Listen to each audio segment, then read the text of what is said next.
Removal of the director कैसे? देखो भाई, मुझे अगर मैं एक डायरेक्टर की बात करूं तो डायरेक्टर को जब अपॉइंट करते हैं हम उसका क्वालिफिकेशन चेक करते हैं, उसका डिस्क्वालिफिकेशन चेक करते हैं। डायरेक्टर आता है, उसको बता देते हैं कि ये तेरी ड्यूटी है, तेरे को ऐसे ऐसे काम करना है। अब डायरेक्टर को ये भी तो बता दो कि कौन से कंडीशन में तेरे को हम रफा दफा भी कर सकते हैं, रिमूव कर सकते हैं, उसको बताओ ये सारी चीजें। तो अब हम उसको बता रहे हैं कि रिमूवल ऑफ डायरेक्टर, डायरेक्टर को रिमूव कर सकते हैं। कौन करेगा? याद रखो, पूरे कंपनी एक्ट में ऑडिटर अपॉइंट करने की पावर, ऑडिटर को रिमूव करने की पावर, डायरेक्टर को अपॉइंट करने की पावर और डायरेक्टर को रिमूव करने की पावर सिर्फ और सिर्फ किसके हाथ में है? शेयर होल्डर्स के हाथ में है। क्योंकि पता तो चले कंपनी के कर्ता धर्ता और चेकिंग करने वाले क्यों जा रहे हैं और कौन आने चाहिए। ये अगर कंपनी के हाथ में छोड़ दिया तो मेकर चेकर वाला काम हो जाएगा, वो तो सही चीजें बताएंगे ही नहीं। हम तो बोलते हैं कि रिमूवल कौन करेगा? शेयर होल्डर्स रिमूव कर देंगे। किस तरह के डायरेक्टर को शेयर होल्डर रिमूव करते हैं? हर तरह के डायरेक्टर को शेयर होल्डर्स रिमूव कर सकते हैं, बस वो डायरेक्टर ट्रिब्यूनल अपॉइंटेड नहीं होना चाहिए, नॉमिनी डायरेक्टर नहीं होना चाहिए, या फिर प्रोपोर्शनल रिप्रेजेंटेशन वाला डायरेक्टर नहीं होना चाहिए। ऐसे तो चाहे ऑल्टरनेट डायरेक्टर हो, चाहे एडिशनल डायरेक्टर हो, किसी भी तरह का डायरेक्टर हो रिमूव होगा। इससे तो ट्रिब्यूनल ने अपॉइंट किया तो हम भी कुछ नहीं कर सकते। ये नॉमिनी डायरेक्टर है जिसे फाइनेंशियल इंस्टीट्यूट्स अपॉइंट करते हैं, हम कुछ नहीं कर सकते। और प्रोपोर्शनल रिप्रेजेंटेशन वाले को भी हम क्या नहीं कर सकते? रिमूव नहीं कर सकते। अब यहाँ पे बोलता है कौन सा रिजोल्यूशन चाहिए? ऑर्डिनरी रिजोल्यूशन लगेगा हटाने के लिए। ऑर्डिनरी रिजोल्यूशन से तुम क्या कर सकते हो? भाई साहब को रिमूव कर सकते हो, किसी भी डायरेक्टर को। हाँ, किसी भी डायरेक्टर को। और इंडिपेंडेंट डायरेक्टर का अगर फर्स्ट टर्म है तो भी ऑर्डिनरी रिजोल्यूशन लगेगा। तो स्पेशल कब लगेगा? जब इंडिपेंडेंट डायरेक्टर को सेकेंड टर्म में रिमूव कर रहे हो। क्यों? ऐसा क्यों? इंडिपेंडेंट था, पहले 5 साल जब अपॉइंट किया तुमको बड़ी खुशी हो गई इससे और तुमने सेकंड टर्म के लिए अपॉइंट किया। अब ऐसा क्या हो गया कि इसको रिमूव करना पड़ रहा है तुमको? हमें स्पेशल रेजोल्यूशन ही पास करना है कि क्यों तुम्हें एक इंडिपेंडेंट डायरेक्टर को सेकंड टर्म में रिमूव करना है। ठीक है, अब क्वेश्चन है इतनी सी बात पे, सेक्शन 169 अप्लाई होगा notwithstanding anything contrary to article. Article में कुछ भी लिखा हो, एग्रीमेंट में कुछ भी लिखा हो, आर्टिकल बोलता है किसी भी डायरेक्टर को हम रिमूव नहीं कर सकते, एक्ट के अगेंस्ट जा रहा है ये आर्टिकल। यहां बोलते हैं notwithstanding anything contrary to the article of company और एग्रीमेंट। कुछ भी लिखा हो, अगर हमें लगता है ये इस लायक नहीं है, शेयर होल्डर्स रिमूव करके रहेंगे, तो irrespective of your article, irrespective of your agreement, ये रिमूव होता है। क्वेश्चन ऐसा ही आएगा, आर्टिकल कहता है कि इस डायरेक्टर को 5 साल तक रिमूव नहीं किया जा सकता और तीसरे साल में शेयर होल्डर्स को लगता है कि हमें इसको रिमूव करना है। अरे कैजुअल वैकेंसी आएगी, रिमूव कर सकते हो, 169 अलाउ करता है। अब बोलते हैं जिस डायरेक्टर को ये रिमूव करना चाहते हैं उसके पास शेयर्स भी है। ये बोलता है कि मुझे 5 साल के लिए अपॉइंटमेंट का बोला था कि मैं 5 साल तक अपॉइंट होगा, मुझे 3 साल के अंदर ये रिमूव कर रहे हैं, that is oppressive to me. ये तो मेरे साथ ऑपरेशन हो रहा है, मेजोरिटी ने डिसीजन ले लिया 3 साल में रिमूव करो, तो मुझे prevention of operation chapter open करना है। क्या वो इस चीज के लिए जा सकता है? ये ऑपरेशन है उसके लिए? क्योंकि याद करो, लॉफुल कोई भी चीज कभी भी ऑपरेशन नहीं होती, और 169 लॉफुल है, तो लॉफुल करी हुई कोई भी चीज कभी भी ऑपरेशन नहीं हो सकती है। तो ये भी किसी भी सूरत में ऑपरेशन नहीं है, तो इससे वो किसको लिंक कर सकते हैं? तुम्हारे प्रिवेंशन ऑपरेशन के चैप्टर को। फिर इसके बाद बोलते हैं compensation allowed to director remove, चाहे तो, कंपलसरी नहीं है, उसको इसलिए रिमूव किया कि भाई फ्रॉड कर रहा है तो थोड़ा ना कंपनसेशन देके भेजेंगे, चाहे तो ये कंपनसेशन दे सकते हैं। अब हमने अपॉइंटमेंट वाला एक चैप्टर किया था, अपॉइंटमेंट ऑफ की मैनेजरियल पर्सनल, वहां पे था कि आप एक डायरेक्टर को मैनेजिंग डायरेक्टर की पोजीशन दे सकते हो। ऑटोमेटिकली वो क्या था, एक नॉन एग्जीक्यूटिव डायरेक्टर अपॉइंट हुआ था, उसका काम इतना अच्छा लगा तुमको कि तुमको लगा इसको तो मैनेजिंग डायरेक्टर बना देते हैं।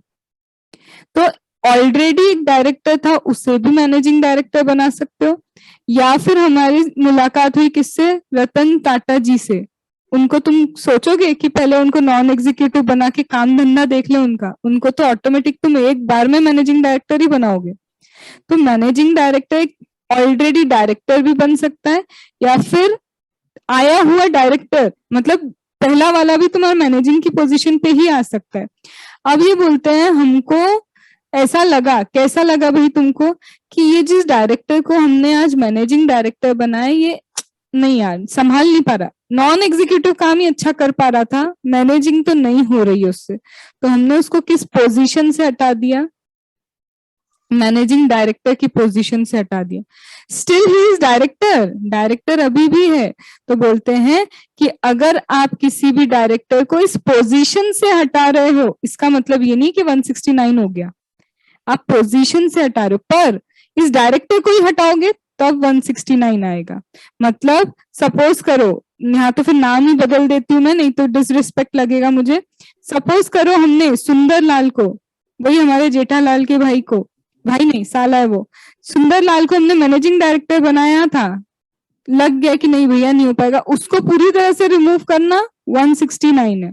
क्यों? क्योंकि आप तो उसको हटा ही रहे हो कि हट जाए यहाँ से, डायरेक्टर भी नहीं रह सकते तुम, तो वो क्या है 169। पर अगर मैं किसी को पोजीशन से हटाऊंगी और still he is a director, then you can not say that it is 169। ठीक है। अब प्रोसीजर क्या होगी, जब भी आपको रिमूव करना है किसी डायरेक्टर को, तो शेयर होल्डर एक स्पेशल नोटिस लिख के देंगे। सेम चीज तुम्हारे ऑडिटर में भी यही होती है, ऑडिट में भी तुम पढ़ोगे तो वही होता है कि शेयर होल्डर ही ऑडिटर रिमूव करते हैं। अभी मैंने बोला ना, ऑडिटर को रिमूव शेयर होल्डर करते हैं, ऑडिटर को अपॉइंट शेयर होल्डर करते हैं, रिमूवल भी उनके हाथ में, अपॉइंटमेंट भी। डायरेक्टर को रिमूव यही करते हैं, अपॉइंट भी यही करते हैं। तो हमेशा स्पेशल नोटिस जाएगा कंपनी को बताओ कि हमारी इच्छा है कि इन भाई साहब को हमें रिमूव करना है, तो इंटेंशन बता दो कि हमें इनको रिमूव करना है। अब ये जब तुम इंटेंशन इसको बताओगे, ये इंटेंशन कम से कम 3 महीने पहले, जनरल मीटिंग के 3 महीने पहले, उससे पहले की जरूरत नहीं है, नॉट अर्लियर देन 3 मंथ्स, कम से कम 3 महीने पहले बता दो, या फिर जनरल मीटिंग होने के 14 दिन पहले तक तो बता दो कम से कम। तो कम से कम 14, ज्यादा से ज्यादा 3 महीने पहले हमको पता होना चाहिए कि इन भाई साहब को तुम्हें रफा दफा करना है। क्यों ऐसा? तो 3 महीने का क्या काम पड़ गया, हैंड ओवर लेंगे, धीरे धीरे उससे काम हटाते जाएंगे। हो सकता है हम पूरी तरह उस पर डिपेंडेंट हो और पता चल रहा है ये फ्रॉड कर रहा है, तो कम से कम बता तो दो कि हम इंतजाम करते जाएं। तो बोलता है कम से कम 14 और ज्यादा से ज्यादा 3 महीने पहले हमको बताओ। इसमें कौन सी इंडिपेंडेंट डायरेक्टर को हटाने के लिए ना किसी भी डायरेक्टर का रिमूवल का प्रोसेस है। इंडिपेंडेंट डायरेक्टर को तो सेकेंड टर्म में रिमूव करने का स्पेशल रिजोल्यूशन है। तो ये बोलते इतना बताओ, लेकिन इसमें जिस दिन नोटिस भेज रहे हो और जिस दिन मीटिंग होगी उसको एक्सक्लूड करो, उन टाइम को एक्सक्लूड करो। फिर बोलता है क्या, ये जब तुमको रिमूव करना है, बस एक शेयर होल्डर बोल रहा है रिमूव करना है, अरे ऐसा नहीं चलेगा। कम से कम 1% of the total voting power और paid up capital 5 lakh whichever is lower, इतने लोग तो बोले कम से कम। तो again point of MCQ, 1% of the total voting power or 5 lakh, 1% of total voting power और paid up capital, issued सिर्फ प्रिवेंशन में है, याद रखना। issued share capital word use हुआ सिर्फ प्रिवेंशन और ऑपरेशन में, सब जगह paid up capital whichever is lower। इतने लोग जब देंगे, क्या ये बताएंगे कि क्यों इन भाई साहब को रिमूव करे, ग्राउंड्स बताने ना, they are not bound to give the grounds. तो यहाँ पे वो इतनी छोटी छोटी चीजें पूछते हैं कि स्पेशल नोटिस तो आया, अब तुम मीटिंग करोगे ना तब तुम्हें समझ में आएगा कि स्पेशल नोटिस का मतलब ये होता है उसमें एजेंडा लिखते हैं कि मीटिंग में क्या डिस्कस करने वाले। तो बोलेंगे अब वो तुमसे क्वेश्चन कि स्पेशल नोटिस में ये तो लिखा ही नहीं कि क्या रीजन था जिसके लिए इसको रिमूव करेंगे, तो क्या ये वैलिड नोटिस है? तो डायरेक्टर बोलता है कि स्पेशल, कंपनी बोल रही है कि स्पेशल नोटिस यहाँ पे होना चाहिए था, स्पेशल नोटिस नहीं है तो इसलिए रिमूवल नहीं हो सकता। अरे भाई, shareholders are not bound to give the reason, उनको कोई रीजन देने की जरूरत नहीं है कि हम इसलिए इन भाई साहब को रिमूव कर रहे हैं। पर कंपनी को जैसे ही ये स्पेशल नोटिस मिलेगा, कंपनी को ये स्पेशल नोटिस उस डायरेक्टर को भेजना है कि भाई तुम्हारे दिन पूरे होने वाले हैं। और compulsory reasonable opportunity of being heard, तो देना पड़ेगा। किसी के भी साथ गलत करोगे तो उसको एक बार पूछ तो, जवाब तो देने का मौका दोगे। बोलते हैं कि इसके पास राइट है कि वो डायरेक्टर रिटर्न रिप्रेजेंटेशन कर सकता है। डायरेक्टर चाहे तो रिक्वेस्ट कर सकता है कि ये जो रिटर्न रिप्रेजेंटेशन है हर एक मेंबर को भेजो कि मैंने कोई गलती नहीं की है, या फिर कंपनी टू गिव नोटिस। अब देखो सिंपल सी मैं बात बताती हूँ, तुमको इस डायरेक्टर को रिमूव करना है। सबसे पहले ये शेयर होल्डर्स क्या करेंगे, कंपनी को बताएंगे कि इसको रिमूव करना है। कंपनी इसको बताएगी कि तुम्हारे रिमूवल की प्लानिंग हो रही है, रिप्रेजेंटेशन दे दो। ये रिप्रेजेंटेशन देगा। अब रिप्रेजेंटेशन में इसने सपोज करो अब्यूजिव लैंग्वेज यूज कर ली या फिर अननेसेसरी पब्लिसिटी की कोशिश कर रहा है, तो इसका रिप्रेजेंटेशन पढ़ा भी नहीं जाएगा, सुनाया भी नहीं जाएगा। ठीक है, तो राइट ऑफ रिप्रेजेंटेशन, कंपनी को लगता है कि भाई इसने अब्यूजिव लैंग्वेज यूज की है, तो वो एनसीएलटी के पास जाएंगे और एनसीएलटी को कंफर्म हो गया कि ये तो गलत है, रिप्रेजेंटेशन सही तरह से लिया ही नहीं इसने, तो एनसीएलटी बोलेगा तो उसके भी फिर ऐसा होगा कि ये कंपनी मीटिंग में पढ़ेगी भी नहीं और किसी को देगी भी नहीं इस रिप्रेजेंटेशन को। जब ये शेयर होल्डर्स बताएंगे कि रिमूव करना है तो कितने लोग साइन करेंगे वो भी दे दिया है, इनको रीजन देने की कोई जरूरत नहीं है। अब कंपनी को जो ये नोटिस देना है कम से कम 7 दिन पहले, 7 days before the general meeting, company को इसको क्या करना पड़ेगा, सब लोग को नोटिस देना होगा कि जनरल मीटिंग। तो बोल रहे हैं कंपनी ये जो नोटिस देगी ना इन भाई साहब को कि तुमको रिमूव करना है, कम से कम मीटिंग के 7 दिन पहले तो उसको बताओ कि ऐसा हो गया है। उसमें भी वही नोटिस देने वाला दिन और मीटिंग वाला दिन हटा दो, वही दिखा है। रिटर्न रिप्रेजेंटेशन अगर कंपनी को लेट मिलता है या फिर कंपनी से गलती हो गई तो वो हर एक को नहीं भेज पाई, तो वो बोलते हैं कि वो रीड करेगी फिर मीटिंग में। मतलब कंपनी को दो, इसने बोला कि हर एक मेंबर को क्या कर दो, भेज दो मेरा ये रिप्रेजेंटेशन, पर इतना लेट मिला या कंपनी की गलती हो गई तो वो मीटिंग में फिर रीड किया जाएगा। डायरेक्टर रिक्वेस्ट कर सकता है कि प्लीज अब तुम भेज नहीं रहे हो तो कम से कम मीटिंग में ही रीड कर देना। Director shall have right to be heard, उसके पास राइट है कि उसको सुना जाएगा। लेकिन ट्रिब्यूनल वही सेटिस्फाइड है कि ये जो रिप्रेजेंटेशन है नीडलेस पब्लिसिटी के लिए है, तो ट्रिब्यूनल ऑर्डर कर सकता है। तो ना तो किसी मेंबर को भेजेंगे ना तुमको रीडिंग करवाएंगे, कुछ नहीं होगा, अब तुम्हारा गया रिप्रेजेंटेशन का मौका। आया रिजोल्यूशन पास्ड। अब रिजोल्यूशन कौन सा पास होगा, या तो ऑर्डिनरी या तो स्पेशल। स्पेशल कब होगा, जब इंडिपेंडेंट डायरेक्टर को सेकंड टर्म में रिमूव कर लो, और ये ऑर्डिनरी या स्पेशल रिजोल्यूशन पास करके हमारा डायरेक्टर रिमूव हो जाएगा। अब तुम्हारे ऊपर है, चाहो तो ये वैकेंसी मत फिल करो, तुम्हारे ऊपर है, जरूरत नहीं है मत वैकेंसी फुलफिल करो। लेकिन मैम हमने वुमेन डायरेक्टर को निकाला है और एक ही तो वुमेन डायरेक्टर थी, तब तो कंपलसरी तुमको वुमेन डायरेक्टर की वैकेंसी फुलफिल करनी पड़ेगी।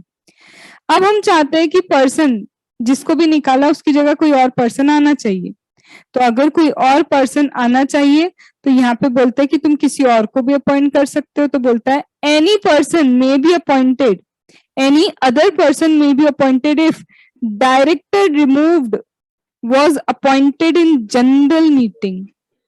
बोर्ड मीटिंग का डायरेक्टर तो बोर्ड ही, याद है ना, एडिशनल डायरेक्टर ऑल्टरनेट, वो बोर्ड ही उनकी कैजुअल वैकेंसी पूरी करता है। तो अगर जनरल मीटिंग में अपॉइंट हुआ है तो कैजुअल वैकेंसी फुलफिल कौन कर सकते हैं, जनरल मीटिंग वाले डायरेक्टर की फुलफिल कर सकते हैं। And special notice for appointment, और जब तुम नोटिस दे रहे थे तो ये बताना था तुमको कि इसको रिमूव करेंगे तो हम मीटिंग में दूसरे को अपॉइंट भी करना चाहते हैं। अगर ये दोनों कंडीशन फुलफिल होगी तो तुम नए पर्सन को भी उसी मीटिंग में क्या कर सकते हो, अपॉइंट कर सकते हो। ठीक है, फिर अब ये सामने वाला कितने दिन तक रहेगा जो नया आया है, जितने तक पुराने वाले के दिन बचे थे ना उतने दिन तक के लिए ही वो रह सकता है। अब कैजुअल वैकेंसी अगर तुम्हें फुलफिल नहीं करनी तो तुम्हारी इच्छा, तुम फुलफिल मत करो। ठीक है, अब ये 161(4) में तुमको अभी फिर से पता चलेगा कैजुअल वैकेंसी वही होती है जो बोर्ड, जो डायरेक्टर जनरल मीटिंग में अपॉइंट होता है ना, तो वही कैजुअल वैकेंसी होती है, और जो डायरेक्टर को बोर्ड ने अपॉइंट किया वो कैजुअल वैकेंसी ही नहीं होती। ठीक है, तो अभी अपन ने क्या किया, अपॉइंटमेंट के लिए क्वालिफिकेशन देख लिया, रिमूवल देख लिया, फिर उसकी वैकेंसी देख ली। अब डायरेक्टर को समझाओ, देखो ये सारी कंडीशन है, हम तुमको रिमूव करेंगे, तुम चाहो तो खुद भी रिमूव हो सकते हो।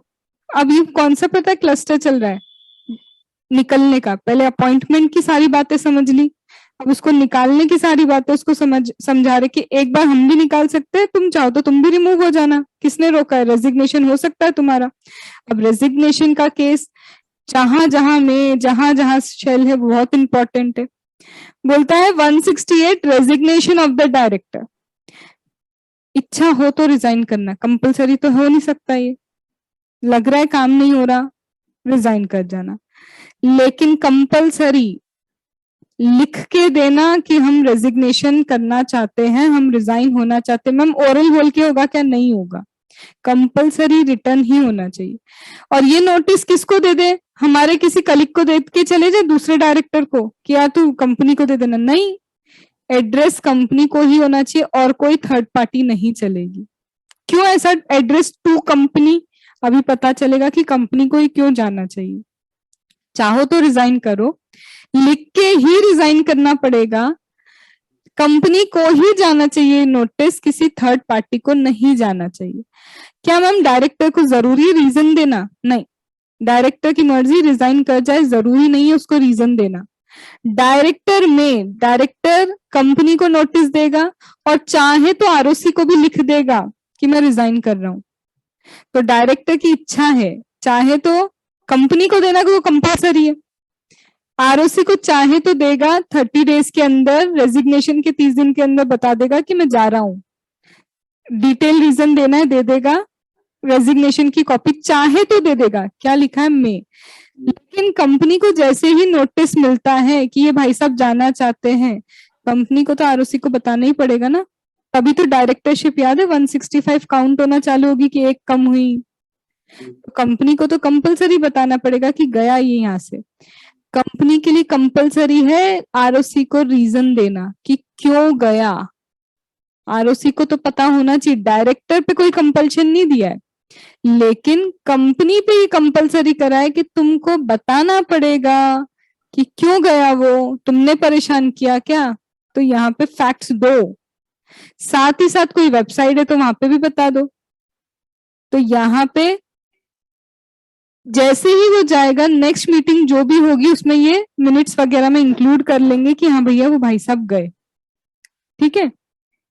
अब यहां पे बोलते हैं कि चलो वो तो गया, रेजिग्नेशन कब से मानोगे? नोटिस में उसने लिखा है एक डेट कि मैं 11 जुलाई से रिजाइन होना चाहता हूँ, लेकिन जो नोटिस कंपनी को है ना, आते करते 17 जुलाई को मिला। बोलते जिस दिन कंपनी को मिलेगा ना नोटिस, वो डेट, या फिर जो डेट तुमने नोटिस में स्पेसिफाई किए, विच एवर इज लेटर। इसीलिए तो बोला है एड्रेस किसको होना चाहिए? कंपनी को ही होना चाहिए। कंपनी को जिस दिन मिला और तुमने नोटिस में जो लिखा है, कंपनी को जिस दिन मिला और तुमने जो नोटिस में लिखा है विच एवर इज लेटर, उस दिन हम मानेंगे कि तुम्हारा रेजिग्नेशन इफेक्टिव है। और इस पे एमसीक्यू आ चुका है। ये बताते हैं कि सामने वाले ने पहले लिखा इस दिन, फिर पोस्ट ऑफिस वाले को दिया, फिर पोस्ट ऑफिस वाले से इस दिन पहुंचा कंपनी के पास। तो तुमको वो डेट वाइज समझना है कि जिस दिन कंपनी के हाथ में गया वो दिन, और जो तुमने नोटिस में स्पेसिफाई किया वो date, whichever is later, वो डेट पे तुम्हारा रेजिग्नेशन इफेक्टिव माना जाता है। अब हुआ क्या, कोई फॉरेन का डायरेक्टर है, उसको जाने की जल्दी थी, तो फॉरेन का डायरेक्टर जा सकता है। एक मिनट, हाँ,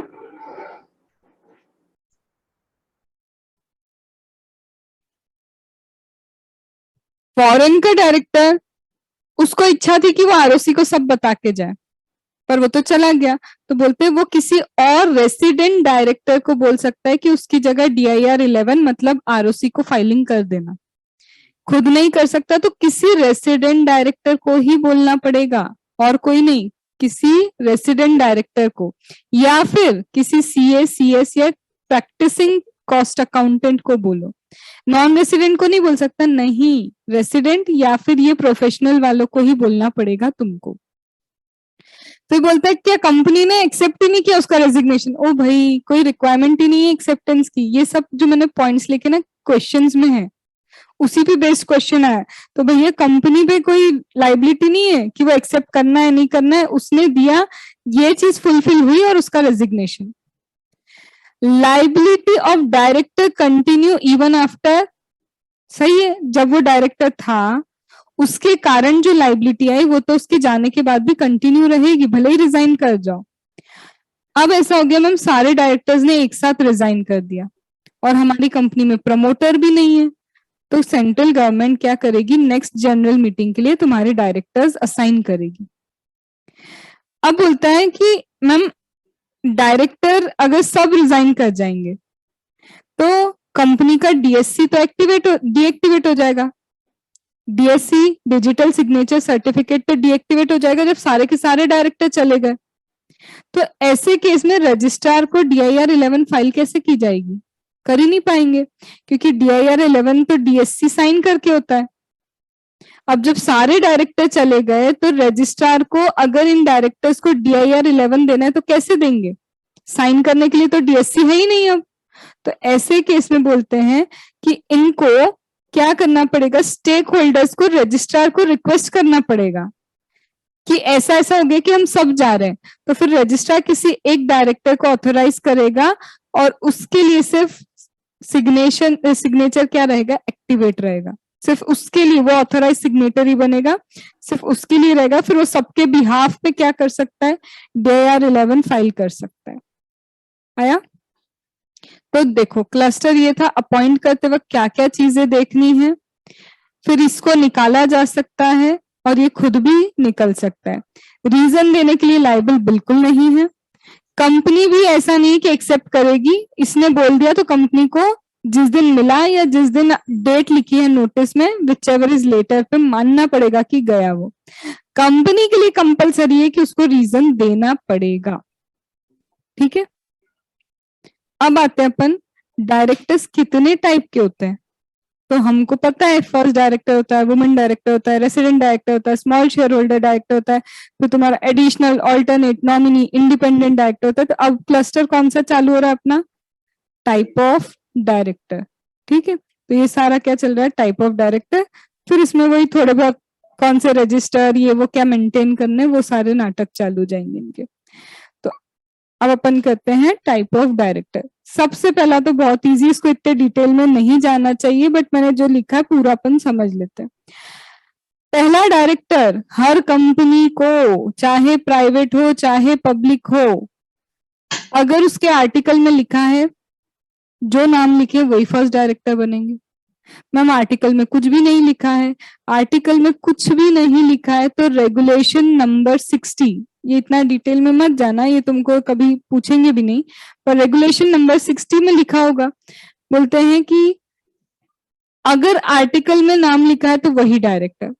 अगर आर्टिकल साइलेंट है तो रेगुलेशन नंबर 60 बोलता है majority of the subscribers to memorandum. तो यहाँ पे बोलता है number plus name of first director कैसे डिटरमाइन होगा, majority of the subscribers to memorandum. लेकिन मैम आर्टिकल भी साइलेंट है, हम पे रूल नंबर 60 भी अप्लाई नहीं होता, रेगुलेशन नंबर 60। तो बोलता है all the subscribers to memorandum who are individual. ये MCQ इस चीज पे आ चुका है। ये लोग पूछते हैं कि फर्स्ट डायरेक्टर के लिए आर्टिकल साइलेंट है, अब कौन डायरेक्टर होगा? तो एक जगह बोला जनरल मीटिंग में अपॉइंट होगा, एक जगह बोला बोर्ड अपॉइंट करेगा, एक जगह बोला ऑल द सब्सक्राइबर्स, और एक जगह बोला all the subscriber who are individual. तो याद रखना ऑल सब्सक्राइबर्स नहीं आएगा, इंडिविजुअली तो डायरेक्टर बन सकते हैं।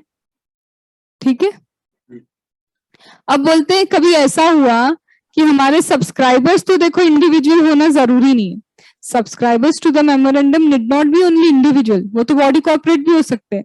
अब सारे के सारे बॉडी कॉर्पोरेट है, अब क्या करेंगे, जब सारे के सारे बॉडी कॉर्पोरेट है, इसका मतलब सेंट्रल गवर्नमेंट क्या करेगा, तुम्हारे लिए अपॉइंट करके देगा फर्स्ट AGM तक के लिए डायरेक्टर्स, फिर वो डायरेक्टर्स क्या करेंगे, कंटिन्यू करेंगे। तो बोलता है अगर सारे के सारे क्या है, बॉडी कॉर्पोरेट है, तो नो डायरेक्टर अपॉइंटेड, तो until appointment of director made in accordance with the provision of act, tenure उनका रहेगा फर्स्ट जनरल मीटिंग। तो यहाँ पे फिर एक्ट के प्रोविजंस के अकॉर्डिंग तुमको एक अपॉइंट करके देंगे डायरेक्टर जो जनरल मीटिंग तक कंटिन्यू करेगा। लेकिन मैम ओपीसी में क्या है, अकेला इकलौता यही तो मेंबर रहता है, यही फर्स्ट डायरेक्टर बना दो। तो ओपीसी में जो मेंबर है वही तुम्हारा क्या रहेगा, फर्स्ट डायरेक्टर। आर्टिकल लिखता है वो, आर्टिकल में कुछ नहीं लिखा, मेजोरिटी ऑफ द सब्सक्राइबर, अगर रूल 60 एप्लीकेबल है तो, अगर वो भी एप्लीकेबल नहीं है तो सब्सक्राइबर जो इंडिविजुअल है वो तुम्हारे क्या बनेंगे, डायरेक्टर। फिर आते हैं हम वुमेन डायरेक्टर पे। तो वुमेन डायरेक्टर हर लिस्टेड कंपनी को चाहिए, हर एक पब्लिक कंपनी जिसका turnover less than equal to ना greater than equal to 300 crore, paid up capital greater than equal to 100 crore. ये लिखना भूल जाते हैं स्टूडेंट्स। ये भी लिख दोगे, ये भी लिख दोगे, ये लिखना पड़ेगा। कब का देखना है भाई, last date of audited financial statement. कम से कम एक वुमेन डायरेक्टर चाहिए। ये मैडम चली जाती है तो क्या होगा, नेक्स्ट बोर्ड मीटिंग और 3 महीने के अंदर which ever is earlier vacancy fulfil होगी। जैसे ही तुम्हारी कंपनी का इनकॉर्पोरेशन होता है 6 महीने के अंदर तुम्हें वुमेन डायरेक्टर को अपॉइंट करना है। मेरी कंपनी 3 डायरेक्टर्स हैं, ये दोनों वुमेन डायरेक्टर हैं। ये मैडम चली गई तो क्या मुझे कंपलसरी है एक और वुमेन डायरेक्टर अपॉइंट करना? नहीं। क्यों? Women director, designated women director गई है तो तुमको क्या करना है, वुमेन डायरेक्टर अपॉइंट करना है। पर ऑलरेडी कंपनी में अगर एक वुमेन डायरेक्टर है तो बोला ना एटलीस्ट एक चाहिए, तब जरूरी नहीं है तुमको वैकेंसी फुलफिल करना। क्या ये बात समझ में आई? मेरी कंपनी में 4 वुमेन डायरेक्टर है। सुनो, ये वो 3 मंथ अर्लियर लिखा है, ये लेटर है ना? अर्लियर है ना? ना ना, ये ऐसा नहीं है, इसको ऐसे भी नहीं पढ़ना है। रुको एक मिनट, एक मिनट, पहले ये कंप्लीट कर लूं, इसको कंप्लीट कर लूं। हमारी कंपनी में इतने सारे डायरेक्टर हैं, ये भी वुमेन डायरेक्टर, ये भी। अब कौन गया, सपोज करो ये चली गई, क्या मुझे वैकेंसी फुलफिल करनी है? तो बोलते हैं वैकेंसी फुलफिल करने की जरूरत नहीं, क्योंकि एटलीस्ट एक वुमेन डायरेक्टर चाहिए। पर अगर सपोज करो हमारी कंपनी में थी ही एक डायरेक्टर, एक ही वुमेन डायरेक्टर थी, वो भी चली गई, तब कंपल्शन है, अगर तुम एक लिस्टेड कंपनी हो या फिर ये क्राइटेरिया वाली कंपनी हो तो तुम्हारे लिए कंपल्सरी है कि फिर तो तुम्हें वैकेंसी फुलफिल करनी ही पड़ेगी। अब कब तक फुलफिल करनी है? Not later than vacancy at earliest, जल्दी से जल्दी पूरी कर लो, लेकिन कितना लेट नहीं होना चाहिए, 3 महीने या next board meeting which ever is earlier से और दूर मत जाना, इनमें से जो भी हो वो पूरा करना है तुमको। तो इससे देर नहीं होनी चाहिए, तो not later than this date, तो इन दोनों में से जो भी अर्लियर होगा उससे लेट मत करना। मेरे वो पूरा पहले वैसे पड़ा है। आवाज नहीं आ रही सुमित तुम्हारी?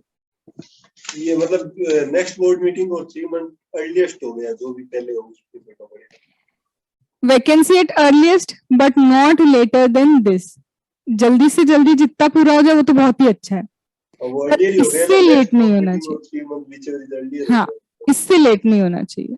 वही था, एक मिनट।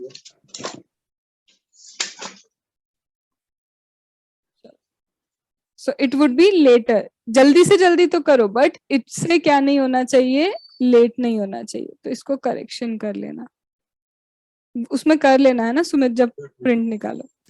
फिर इसके बाद बोलता है अब कौन सा डायरेक्टर, रेसिडेंट। सब कंपनी को कम से कम एक रेसिडेंट डायरेक्टर चाहिए। ये तो हमको तब समझ में आ गया था जब डायरेक्टर की शुरुआत की थी कि डायरेक्टर रेसिडेंट भी हो सकता है, नॉन रेसिडेंट भी, क्योंकि यही लिखा है ना कम से कम एक रेसिडेंट तो अपॉइंट करो, तो इसका मतलब बाकी नॉन रेसिडेंट हो सकते हैं। जो इंडिया में रहे कम से कम not less than 182 days during financial year, ये अलग है, प्रीवियस ईयर में नहीं देख रहे, इस साल में 182 डेज कम से कम तो रहे। कंपनी अगर नई इनकॉर्पोरेट हुई है तो प्रोपोर्शनेट चेक कर लेना। कोविड के टाइम में क्या हुआ था, अब ये काम का नहीं है क्योंकि अब वो टाइम चला गया। फाइनेंशियल ईयर 1920 में अगर 182 से कम भी थे तो चल जाया था, क्यों? क्योंकि लॉकडाउन में सब लोग अटक गए थे। तो ये है तुम्हारा रेसिडेंट डायरेक्टर। अब आते हैं स्मॉल शेयर होल्डर डायरेक्टर, सिर्फ लिस्टेड कंपनी को, ठीक है, जितना पहले नॉर्मल चीज लिस्टेड कंपनी को चाहिए। एक स्मॉल शेयर होल्डर डायरेक्टर सिर्फ 2 कंपनी में हो सकता है, वो भी आपस में कॉम्पिटिटिव नहीं होनी चाहिए। स्मॉल शेयर होल्डर डायरेक्टर कब चाहिए, तो बोलते हैं ये जो स्मॉल शेयर होल्डर्स है ना, जिनकी nominal value less than equal to 20,000 है, मार्केट वैल्यू नहीं, फेस वैल्यू, नॉमिनल वैल्यू 20,000 तक है या उससे कम है, ये होते हैं स्मॉल शेयर होल्डर डायरेक्टर। ये या तो खुद कंपनी की इच्छा होगी अपॉइंट करने की, या फिर ये लोग प्रपोज करेंगे कि हमको हमारा नेता चाहिए, इन शॉर्ट हमारा स्मॉल शेयर होल्डर डायरेक्टर चाहिए। जब ये लोग प्रपोज करेंगे तो लिख के 14 दिन पहले, मीटिंग के कम से कम 14 दिन पहले बताएंगे कि हमें इस बंदे को अपॉइंट करवाना है। अब कितने लोग बताएंगे, इतने लोगों को कम से कम बोलना पड़ेगा, एक आध से बात नहीं बनेगी।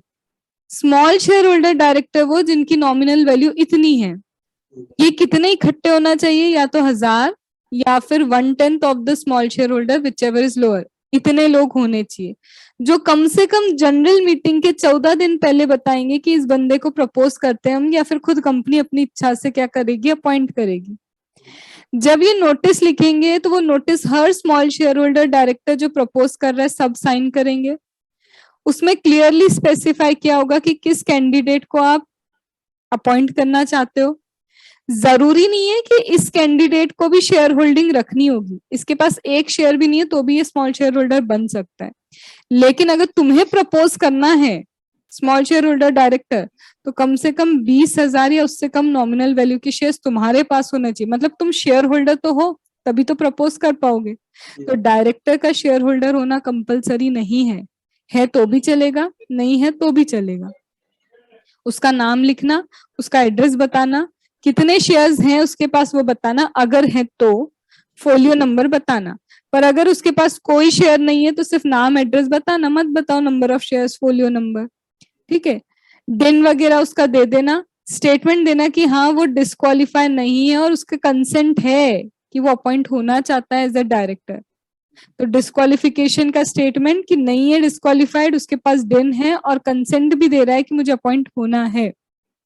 तो जैसे ही क्या होगा, company with in 30 days of the appointment of director registrar को सेंड कर देगी कि भाई इनको अपॉइंट कर लिया गया है।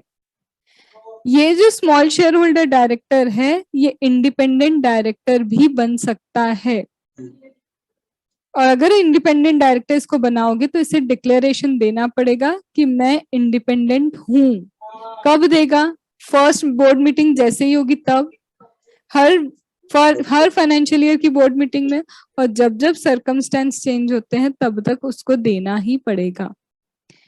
ये जो भाई साहब है not liable to retire by rotation, मतलब रोटेशनल डायरेक्टर नहीं है ये, इनका टेन्योर 3 साल है, 3 साल रह सकते हैं, 2 साल के लिए अपॉइंट किया 2 साल रहेंगे, मतलब मैक्सिमम 3 साल रह सकते हैं। उसके बाद ये कम से कम 3 साल रीअपॉइंट नहीं हो सकते। कूलिंग पीरियड कितना है, 3 साल। एक इंडिपेंडेंट डायरेक्टर का भी तो यही कूलिंग पीरियड है, तो इनका कूलिंग पीरियड क्या है, 3 साल आराम करो, अब किसी भी तरह से कंपनी से कनेक्टेड मत रहना। तो स्मॉल शेयर होल्डर डायरेक्टर, हाँ ये रीअपॉइंट हो ही नहीं सकते, वापस एसएसटी बन ही नहीं सकते, 3 साल तक नहीं हो सकते इन द कैपेसिटी ऑफ, देखो इसके ना एक्चुअल में 2 व्यूज है, जो बुक में लिखा है उसका वर्ड है 3 साल तक कंपनी से एज ए इस कैपेसिटी में कनेक्ट नहीं हो सकते। तो कंपनी में दूसरी कैपेसिटी में कनेक्ट हो सकता है क्या, वो एक वो बात निकलती है। और दूसरा है कि 3 साल का कूलिंग है, इसका मतलब 3 साल तक आप शेयर होल्डर की तरह नहीं आ सकते, स्मॉल शेयर होल्डर डायरेक्टर 3 साल बाद डायरेक्टर बन के तो आ सकते हो ना, अल्टरनेट बन जाओ, एडिशनल बन जाओ। अब वही ये चीज जो है ना ये डिबेटेबल है, क्योंकि आपने कूलिंग पीरियड 3 इयर्स, या तो ये लिखो कि लाइफ टाइम वो शेयर होल्डर नहीं बन सकता small share holder. Cooling period 3 साल तो फिर क्या है, कूलिंग पीरियड तो फिर ये हो गया ना कि स्मॉल शेयर होल्डर के लिए तुम दे रहे हो। या तो ये लिखो ना कि कभी भी तुम कंपनी में स्मॉल शेयर होल्डर नहीं बन सकते, लेकिन 3 साल बाद दूसरी कैपेसिटी में आ सकते हो। तो इंस्टीट्यूट तो ये व्यू लेता है कि सामने वाला 3 साल के बाद अपॉइंट हो सकता है दूसरी कैपेसिटी में, है ना। तो अभी तक अपन ने क्या देखा, first share holder, first director women director, resident director, small share holder director. ये डिक्लेरेशन वाला तो ये 2-3 जगह है ना, डिक्लेरेशन ये इंडिपेंडेंट हर डायरेक्टर को सेम कौन सा वाला डिक्लेरेशन की बोल रहे हो तुम? ये मैं इंडिपेंडेंसी वाला उसका हाँ, ये तो इंडिपेंडेंट डायरेक्टर को देनी होती है। सेम डिक्लेरेशन, हाँ, सेम सेम डिक्लेरेशन इंडिपेंडेंट के लिए है। हाँ, और सेम ही उसके लिए भी है ना, वो क्या है एक वो उसमें होता है ना, एक जगह और है ना इंडिपेंडेंट डिक्लेरेशन, वो उसमें वो रजिस्टर क्या है, इंडिपेंडेंट के लिए वो रजिस्टर में नाम लिखा होता है ना अपना, किसमें लिखा होता है? Bank, data bank. हाँ, डेटा बैंक का के लिए भी के ना, हाँ, उनके लिए भी डिक्लेरेशन का है ना, अभी उनको भी डिक्लेरेशन देना पड़ता है ना। वो तो पहले शुरुआत में ही देना पड़ता है ना, अपना नाम लिखवाने से पहले। पर वो कंपनी किसी भी स्पेसिफिक कंपनी के लिए कैसे बोल सकता है जब। फिर अब छोटा छोटा है नॉर्मल एडिशनल डायरेक्टर। पहले छोटा करते हैं, सबसे छोटा नॉमिनी डायरेक्टर। नॉमिनी डायरेक्टर का क्वेश्चन कैसा आया था? आर्टिकल अलाउ नहीं करता नॉमिनी डायरेक्टर अपॉइंट करने के लिए, पर बैंक ने बोला है कि नॉमिनी डायरेक्टर अपॉइंट करो, और कंपनी ने नॉमिनी डायरेक्टर अपॉइंट कर दिया, वैलिड या इनवैलिड? तो सबसे पहली चीज, नॉमिनी डायरेक्टर सिर्फ तब अपॉइंट होगा जब आर्टिकल अलाउ करेगा। आर्टिकल अलाउ नहीं करता तो कोई नॉमिनी डायरेक्टर अपॉइंट अगर कर भी दिया है तो वो इनवैलिड अपॉइंटमेंट है। ठीक है, तो अपॉइंटमेंट थर्ड पार्टी करती है। क्या इसे मैं 169 में रिमूव कर सकती हूँ? नहीं कर सकते। 169 में रिमूव नहीं कर सकते, थर्ड पार्टी ने अपॉइंट किया, तो शेयर होल्डर का राइट ही नहीं है रिमूव करने का। आर्टिकल अलाउ करेगा सिर्फ तभी तुम इसको क्या कर सकते हो, रिमूव कर सकते हो, अपॉइंट कर सकते हो। बोर्ड में appoint any person as a director nominated by central government, state government, institute. Board तभी अपॉइंट करेगा जब वो नॉमिनेट करेंगे, और नॉमिनेट करने के बाद आर्टिकल अलाउ करेगा तो ही अपॉइंटमेंट होगा। फिर इसके बाद और छोटा क्या है? फिर आते हैं हम additional director, alternate director. Alternate director मतलब हमारा जो ओरिजिनल डायरेक्टर है 3 महीने या उससे ज्यादा इंडिया के बाहर जा रहा है, यहाँ कंपलसरी 3 महीने जाना पड़ेगा कि आज जा रहे हो, ऐसा लग रहा है 3 महीने लग जाएंगे, तो एक्सपेक्टेशन है, एक्सपेक्टेड है 3 महीने या 3 महीने से ज्यादा लगेगा। एक्चुअल जरूरी नहीं है, एक्चुअल में वो 2 महीने में ही वापस आ गया तो उसको मना मत करते रहना, चलेगा कि गया था तो लग रहा था ना कि 3 महीने लगेंगे। तो ऐसे केस में एक ऑल्टरनेट डायरेक्टर अपॉइंट करना चाहिए। कौन करेगा? यह शेयर होल्डर नहीं करते हैं, यहाँ बोर्ड अपॉइंट करेगा कि इसके टक्कर का कौन इसके ऑल्टरनेटिव बन सकता है। पर कौन कौन से लोग ऑल्टरनेट डायरेक्टर नहीं बन सकते? ये जो पर्सन है ये ऑल्टरनेट डायरेक्टर नहीं बन सकता क्योंकि ऑलरेडी ये ऑल्टरनेट डायरेक्टर ही है, already alternate director of an another director. हमारा ही कोई एक डायरेक्टर है, उसका ये ऑलरेडी अल्टरनेट डायरेक्टर है, तो किसी और डायरेक्टर के लिए थोड़ा ना अल्टरनेट बनेगा। मतलब तुम एक ही डायरेक्टर के अल्टरनेटिव हो सकते हो। क्यों ऐसा बोल रहे? सपोज करो इस डायरेक्टर के लिए, एक मिनट समझ,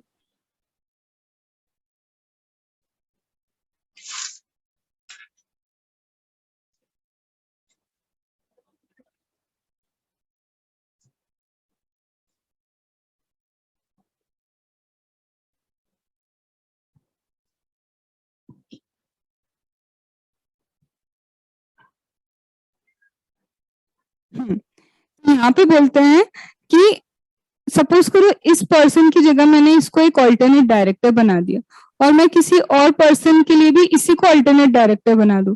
मीटिंग में ये किसके लिए वोट करेगा? एक तरफ से वो फोन करके बोल रहा है ना करो, ये बोल रहा है हाँ करो, तो भाई वो हाँ करवाएगा कि ना करवाएगा? तो ऑल्टरनेट का मतलब तो ये रहता है ना कि उसके जैसा दिमाग चलेगा और उसके बिहाफ पे ये काम करेगा। तो 2 लोगों के बिहाफ पे कैसे काम करवाओगे इससे? तो इसलिए बोलते हैं ऑलरेडी किसी डायरेक्टर को ऑल्टरनेट है तो रहने दो, या फिर hold directorship in same company. हमारी कंपनी का डायरेक्टर किसी और का ऑल्टरनेट कैसे बनेगा? तो हमारी कंपनी का डायरेक्टर या ऑलरेडी या डायरेक्टर ऑल्टरनेट डायरेक्टर ही है, तो भैया तुम एक और बार ऑल्टरनेट डायरेक्टर नहीं बन सकते हो। फिर से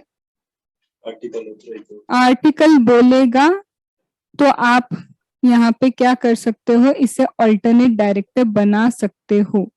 या फिर आर्टिकल में कुछ नहीं बोला है तो ऑर्डिनरी रिजोल्यूशन पहले जनरल मीटिंग में पास करवाओ कि एक अपॉइंट करना है, अलाउ करेंगे तो board has right to appoint alternate director, not original director, not member. Board का राइट ऑल्टरनेट डायरेक्टर अपॉइंट करना, ओरिजिनल डायरेक्टर तो जनरल मीटिंग में अपॉइंट होता है।